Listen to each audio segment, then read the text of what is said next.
ভারতের ফেরাউন আসবে 21 সালে। বারবার আমাদের বলা হলো রাষ্ট্রীয় প্রোগ্রাম, প্রতিবেশী রাষ্ট্রের সর্বোচ্চ ব্যক্তিটি আসবেন, আপনারা স্বাগত জানাতে সমস্যা কি? আমি বললাম, আমরা যখন তার দিকে তাকাই তো দেখি তার হাতে এবং তার দাঁতে গুজরাটের নিরীহ মা বোনদের রক্ত লেগে আছে। এমন একজন কসাইকে আমরা স্বাগত জানাতে পারবো না, যার হাতে শহীদ হয়েছে 400 বছরের পুরনো বাবরি মসজিদ। এমন একজন সাম্প্রদায়িক উগ্র নেতাকে শান্তিকামী জনতা স্বাগত জানাতে পারে না।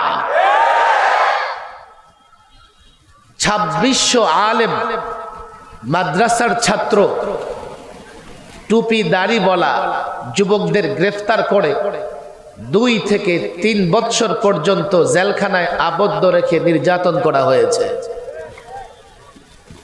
আর আমরা 72 জন আলেম, যাদেরকে কাশিমপুর হাই সিকিউরিটি কারাগারের ফাঁসির সেলে 24 ঘন্টা তালাবদ্ধ করে রাখত। আমি ইদানিং প্রায় বলি, জেমরার হাফেজ খায়রুল ইসলাম, যার বুকে পাড়া দিয়ে পুলিশ অফিসার বলেছে, তোর খোদা কোথায়, তোর আল্লাহ কোথায়? আমাদের সঙ্গে রিমান্ডে, কোর্টে, জেলখানায় যে আচরণ করা হয়েছে, এগুলো ভাষায় বর্ণনা করা যাবে না। কারাগারেও একজন আলেমকে বেদম পিটানো হয়েছে, কারাগারের ভেতরেও একজন আলেম নির্যাতনের শিকার হয়েছে। একজন আলেমকে জাতির সামনে ভয়ঙ্কর হিসেবে পেশ করবার জন্য হেলমেট, বুলেট প্রুফ জ্যাকেট, হাত কড়া, ডান্ডা বেরি পরিয়ে দিনের পর দিন আদালতে টেনে হেঁচড়ে বেরিয়েছে। আমার তো মনে হয় সেটা গতকালের কথা।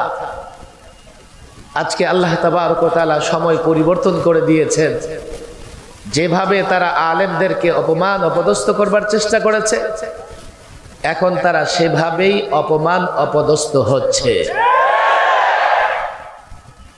বলবেন যে সমান সমান, নো।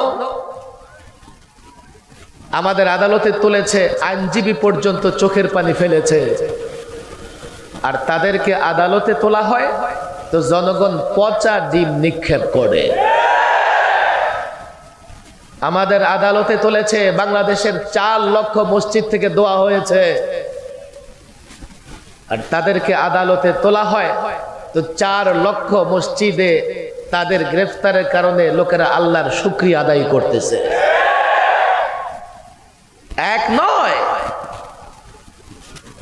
16 বছর যখন আলেমরা জুলুম সহ্য করেছে, ফেসিবাদীদের দোসর ইসকন এবং উগ্র হিন্দুত্ববাদীরা মুচকি হেসে ফেসিবাদের সহযোগিতা করেছে। আর ফেসিবাদ তাদেরকে দুধ কলা খাইয়ে ঘাড় মোটা বানিয়েছে।